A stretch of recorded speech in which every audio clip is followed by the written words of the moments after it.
எல்லோருக்கும் வணக்கம். எங்கள் வீட்டு விநாயகர் இப்படித்தாங்க இருந்தார். இது வந்து எங்கள் பொண்ணு செஞ்சது. எப்போவுமே அவள் வந்து செஞ்சு பக்கத்தில் ஒரு விநாயகர் கோயிலுக்கு கொண்டு போய் வைப்பாங்க. அங்கே சாமி கும்பிட்டு திரும்ப கொண்டு வந்து நாங்கள் எங்கள் வீட்டில் கரைச்சி விட்டுருவோம். இப்போ வந்து நாங்கள் வீட்லேயே செலிப்ரேட் பண்ணிக்கிறாங்க.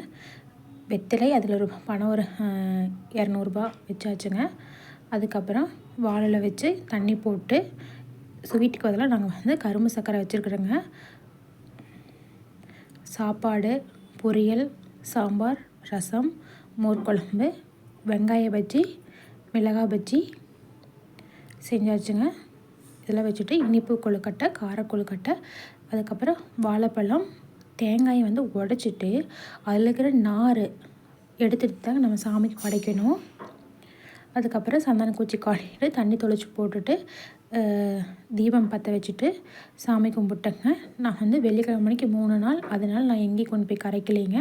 எங்கள் வீட்டு பக்கத்தில் குளம் இருக்குது, அதில் தான் கொண்டு போய் கரைப்போம். அதனால் ஞாயிற்றுக்கிழமைக்கு 5ஆவது நாள் கரைச்சிக்கலாம் நான் பிளான் வச்சுருக்கிறேங்க. இதில் வந்து ஏதாவது தவறுகள் இருந்துச்சுன்னா நீங்கள் எனக்கு கமெண்ட் பண்ணுங்கள், நாங்கள் கட் பண்ணிக்கிறோம். நாங்கள் எப்போவுமே சிம்பிளாக இப்படி தாங்க கும்பிடுவோம்.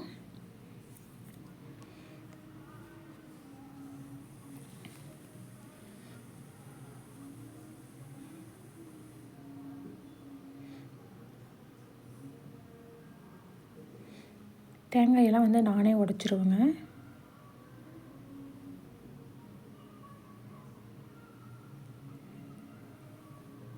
விநாயகர் காயக்கூட இல்லைங்க. காலையில் தாங்க விநாயகர் செஞ்சோம். காலையில் செஞ்சுட்டு வெயிலில் கொஞ்ச நேரம் வச்சுட்டு திரும்ப நாங்கள் உடனே செஞ்சாச்சுங்க.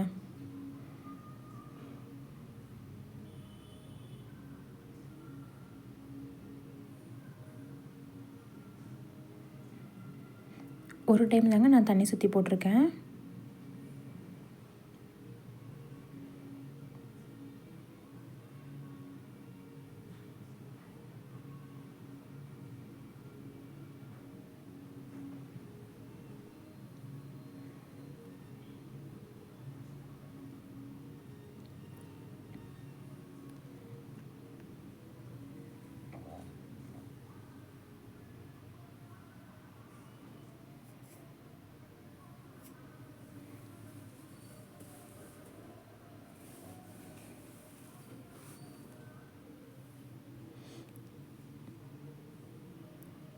உங்களுக்கு நம்ம சேனல் பிடிச்சிருந்தா லைக், ஷேர், சப்ஸ்கிரைப் பண்ணுங்கள். மீண்டும் இன்னொரு வீடியோவில் சந்திப்போம். நன்றி.